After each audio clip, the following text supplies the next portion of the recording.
The teachers are in the classrooms with students. And if we want to see magic take place in the classroom, we need to address the elephant in the room, which is adult behavior. Being a principal, I went into it because I wanted to make schools better for the students. And what I found was that a lot of my time was tied up with adult behavior. It's not okay for you to walk into work negative. Hello and welcome to the Sunshine Parenting Podcast, where each week we talk about ideas for raising kids who become thriving adults. I'm your host, Audrey Monkey. Here on the podcast, I share my experiences raising 5 kids who currently range in age from 16 to 26 and working with thousands more as a summer camp director over the past 3 decades. I'm the author of Happy Campers, and I frequently do workshops with parents, teachers, and summer camp professionals about social skills, connection, and happiness, topics I researched extensively for my master's in psychology. If you want tools for raising kind, optimistic, self-reliant kids who become thriving adults, you've come to the right place. Today on the podcast, I am so excited to introduce you to Niki Spears. Niki is the co-founder of the Energy Bus Leadership Journey for Schools. She started this organization back in 2016 to bring the positive messages of Jon Gordon's book, The Energy Bus, to schools everywhere. Niki is a former elementary school principal who now works full-time as a teacher educator and change leader. Niki and her team of trainers go into schools and train the educators about the incredible power they have to transform their cultures and their schools into places where kids can't wait to get to school.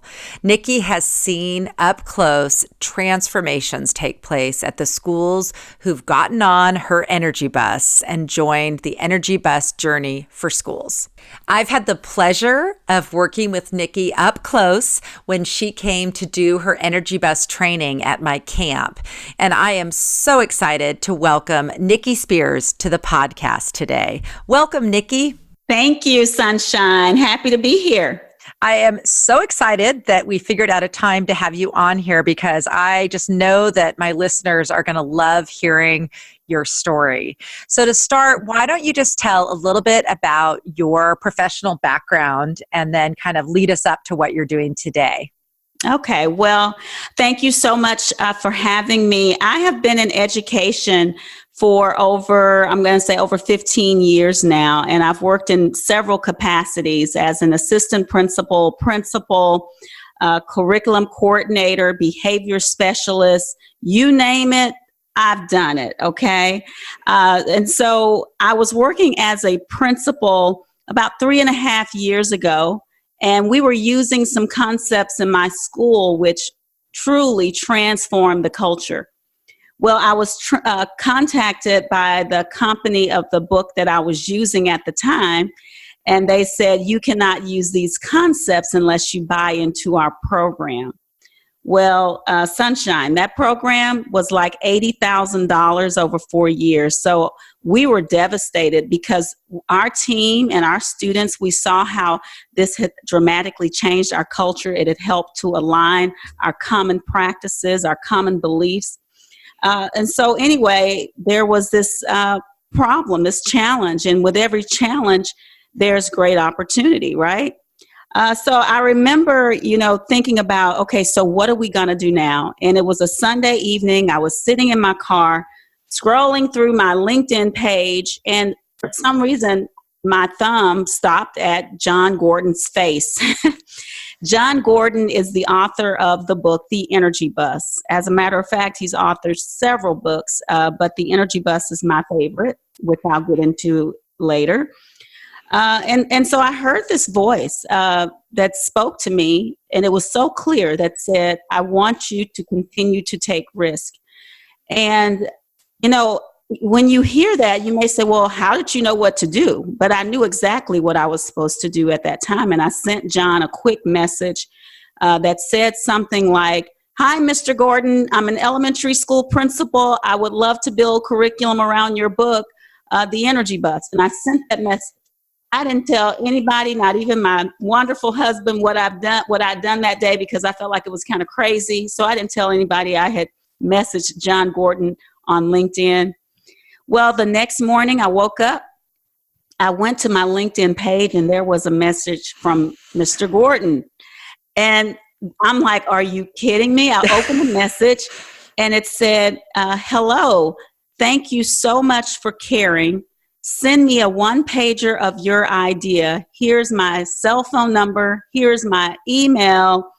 And this last part, Sunshine, is what really spoke to me. He said, we've been waiting on the right fit. And I said, am I being punked? Is this real? Is this really the author?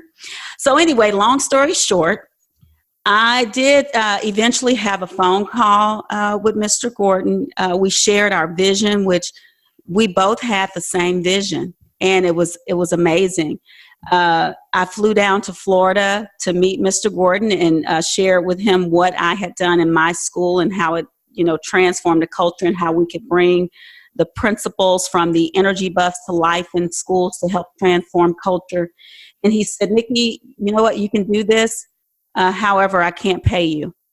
And I thought, oh my God. So here I go. I go home to my wonderful husband, share with him this news. He said, Niki, you know what? You can always go back into education as a principal, as a teacher, but you may never get this opportunity again. So let's do it. And I jumped in, and it's been an amazing ride.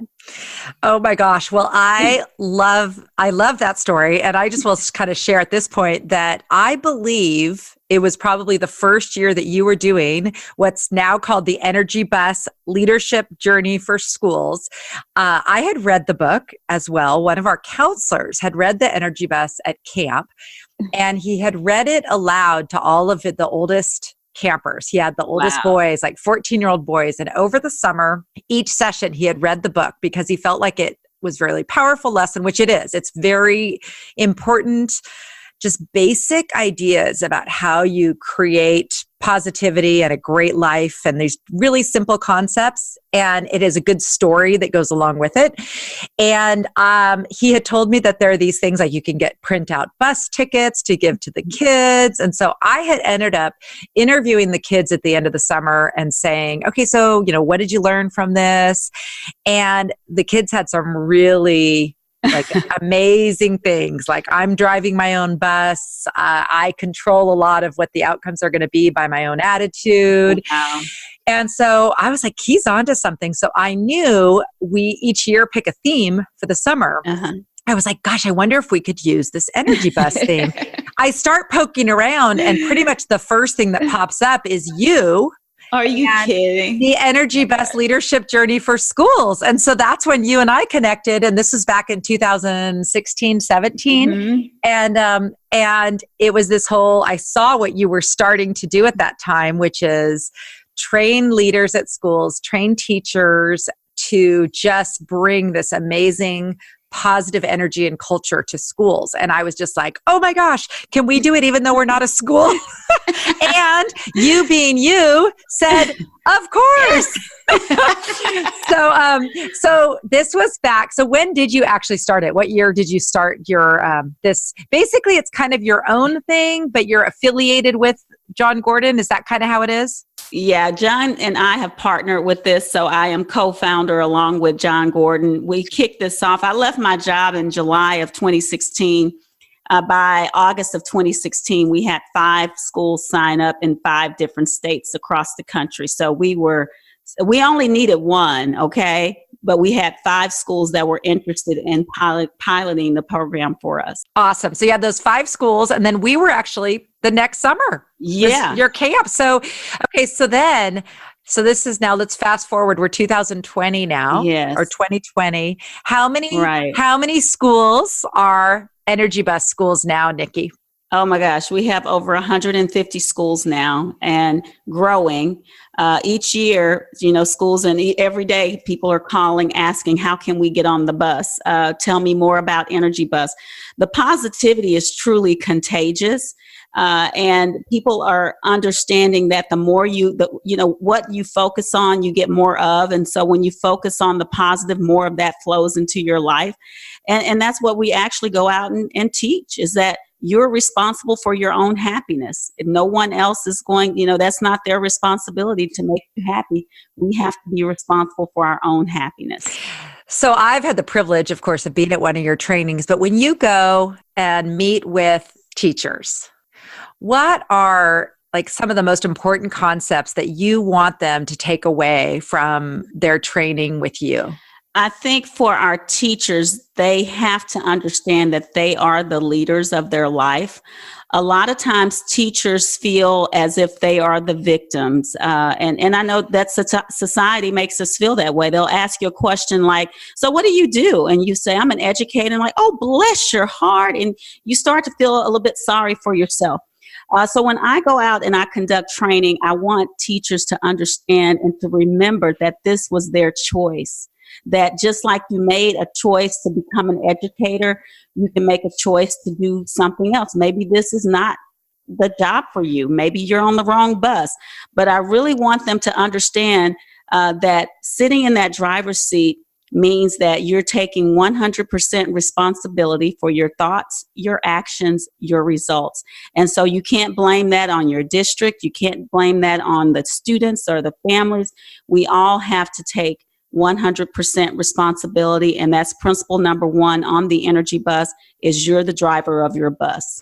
And what's amazing about your whole program and the whole book is it trickles down. So you're teaching the teachers this concept, and then once they've taken it in, they're passing it along to the kids. So that same concept, which is so important for our kids to learn, that they're the drivers of their own buses. Yeah. So I just love that this training is not just some kind of esoterical concept for teachers, but it's so like immediately applicable at the schools. Yes. And what people will ask me, especially my principals, they'll say, Niki, what are you doing for students? I said, look, the teachers are in the classrooms with students. And if we want to see magic take place in the classroom, we need to address the elephants in the room, or the elephant in the room, which is adult behavior. And sometimes, especially, my experience as being a principal, I went into it because I wanted to make schools better for the students. And what I found was that a lot of my time was tied up with adult behavior.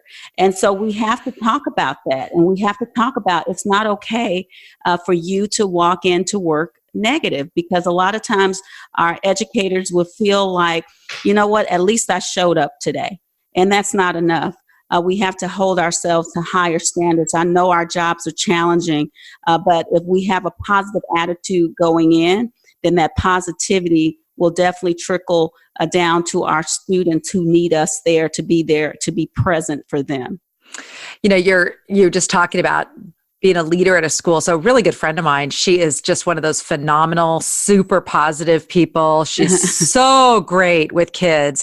Well, she was actually one of my kids' kindergarten teachers way back when. And now she is the assistant principal at an elementary school. Wow. And what she finds is that she has these kids that are being sent to her every day. And, she's connecting with them and being positive with them and like building them up. But it's sad, because what really needs to happen is that all those teachers at her school need this training that you give, which is in the moment when you're with the kids, providing that environment that's so positive, and that the kids know that they're loved and accepted and, all that good stuff, because you can't just depend on like a school administrator to, they're not going to solve an issue that's about kind of a culture. I agree with you that you have to, just like we need to focus our attention on training our counselors at camp. Yeah. Because I'm not going to be the one with each of the kids. You're not going to be the one with each of the students. So we need the adults who are with the kids to learn these skills. And what that does is we're also modeling for our teachers how to train our students to manage their own behaviors. And that can be done, especially if you're teaching them these principles, like being the driver of your bus, understanding that things are going to happen in our lives. We can't control the events, but we can control our response to the things that happen to us. So if they take that time to pause and think about their choices, then they are becoming empowered, and they're sitting in the driver's seats now as well. So it's not all about, one person being in control, but it's about sharing, empowering people to understand that you're in charge of your thoughts, your actions, your results. I've seen so many, I follow you on media and everything, and I see so many testimonials from schools, teachers, people who have hopped on your energy bus. What are some of the things that you've heard from schools who've adopted this whole concept? What are some of the most powerful things that have changed at their schools? What I hear from our schools, and when people ask me that, it's like, oh my God, it feels like I'm bragging, but because I'm like a proud mama of all these schools, okay? And what they say is that, it's more positivity. What I hear from students is, you know what, I used to feel that I had to come to school. Now I feel like I get to come to school. They say their teachers are more positive. Teachers say that, peers are more positive, students are more positive. And because I truly do, I truly believe that if we were to focus more on those positive things, we get, more of that. I had an opportunity. We were filming one of our schools because I want to capture what it feels like in an energy bus school. And so I was at one of our schools here in Texas, and you walked in at 7:00 that morning and they're playing music. The kids are greeting each other in the hallways. I mean, it gave me chills. I was just like, every school should have this kind of energy. And the staff there, when kids are coming down the halls, they're giving them high fives. You have kids that's greeting other kids and they're dancing, and it was just a fun place to be that day. And you could tell that the staff loved being there. I had talked to several staff that were driving in. It may have been an hour or so to work, but they said they loved the energy in the school, and that's why they wanted to be there. So we hear that a lot. I also do keynotes now a lot, Audrey. And what I hear from those is that, this is the best training or best message that I've heard in a long time. It's just very empowering, and people need to hear that. So I think a lot of my listeners are parents, or, they might be some educators or camp professionals. What are a few of just the really simple kind of strategies? Because rather than just philosophically saying like, be positive, what are some of the tangible tips that you're finding schools implementing that are creating this kind of positive energy? I think, giving students the opportunity to understand the power of choice. So for our parents, just little things like for my little girls, when they were little, they, a lot of times I wouldn't want them to pick out their clothes because I knew that they were going to pick out something that wasn't right to wear to school. But maybe taking out 2 things, or 3 even, and saying, so which outfit would you like to wear? And so now you've had a little choice in there, but they also feel empowered that they get to choose. So, kind of helping them understand the power of choice early on and how they can choose a response. Because early, when I was a little girl, or as I was growing up, I just thought you woke up and you were either happy or sad. I had no idea. But you do have a choice in how you choose to look at a situation. And so just asking kids to kind of concentrate on the things in their lives that, bring them joy, having a journal where they can write down things that are going great for them, so they have something to concentrate on that's positive rather than going down that negative path. I think we all struggle with negative thinking. And it's harder for our kids to understand that because they think they are their thoughts. So understanding that your thoughts are separate than you are, and you have a choice whether or not you're going to adopt this belief. And I know that can be kind of hard to, for kids to understand. But if we practice questioning strategies with them, it's truly empowering, truly empowering, so they can understand, wait a minute, I do have a choice here. So are you finding, like with teachers, when you go in there, that some of them will acknowledge, oh, maybe I have been not giving my kids enough choices? Or do they come out and say like what they've changed to make their classrooms and their schools more positive? Yes, they do. And they do say that a lot when we go out and conduct trainings, we don't usually give them strategies. What we do is in that training, they come up with strategies, they collaborate. Because if I come in and I say, hey, do this, it's going to be mine. Even though I can give you some ideas, but I love when they collaborate and we teach them the principle and we say, so how do you think this particular principle will look in your classroom? How will you teach this principle to your students? It's amazing what happens when you empower people to do that. I expect the same things from teachers in the classroom. If students aren't giving you what you need, have a meeting with those students. I used to, as a principal, when I would get poor results on the test, and I remember one time in particular, we were sitting around the table with all my leadership team. We're looking at the scores. We're like, what happened? Why did this student answer the question this way? So you know what? Let's stop. Let's bring these students in and let's talk. That meeting was so powerful because the kids were able to express how they felt tricked on some of the questions or how they were feeling anxious, about taking a test. So we got so much information from that, not from what we were talking about or what our strategies were, but from listening to the students and what they were already, the fears that they had or the strategies that they used. So we can learn so much just by asking questions. Oh, yeah, that's so true. Well, what are some of your other favorite like energy best principles that you're teaching to when you go into these trainings?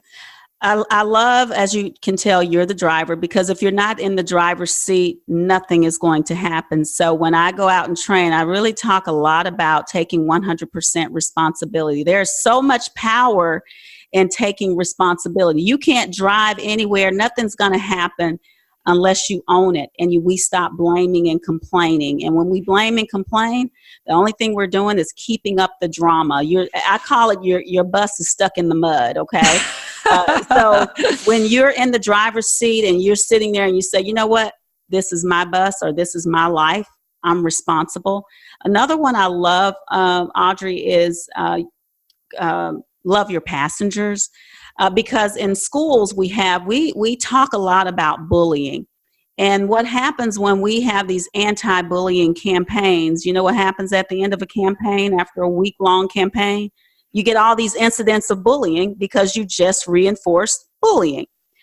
So if we reinforce kindness in our schools and love in our schools, we see more of that. So we have Love Your Passenger campaigns instead of anti-bullying campaigns. Oh, that's so up my alley. Yeah. I'm always talking about that because I think it's just like when you tell kids what not to do, all they hear sometimes is what's at the end of the sentence. I give the example of when we're training our counselors, like if you see a sign that says no diving. Yes. The picture in your brain is like you doing a swan dive off the dock. And instead, if you say jump in feet first, it's like, you're like, oh, jump in feet first, so I love that focus on just that way you phrase things, the way you talk to kids. And just, I also love how you talked about asking the kids. I think so often adults, don't really treat kids with the respect they deserve. Yeah. They're people, they're humans with feelings and thoughts. And if they're not behaving appropriately, we need to get curious about why that is happening. It might be because they're really not feeling loved and respected where they are. And I think, I don't know, I love that's your one of your favorite messages, because that is so fundamental. When people feel valued and loved for who they are, they automatically are going to behave so much better. Yes, yes, yes. And I see that all the time with our students, especially feeling valued. And we don't know what's going on in their homes. And so I always say that each person comes into a building with their own personal culture. And so it's up to us to talk about what we share, what we have in common. And it's important to talk about our mission, our vision, and to share that with students so that they can align their behaviors with where we want to go. And a lot of times we're not communicating we don't think they understand, but our kids as young as kindergarten, they can get it. And they can tell you what why they're in school and where they're headed, some of their goals. So I think giving them the opportunity to share that will definitely help move your bus forward. That's so awesome. So now I'm assuming with 150 schools, you can't do all these trainings yourself anymore, can you? Oh, no. I have 10 other trainers now that help me. I'll probably be looking for more trainers coming up this August, because that's when we have most of our busiest time is in August during the kickoff.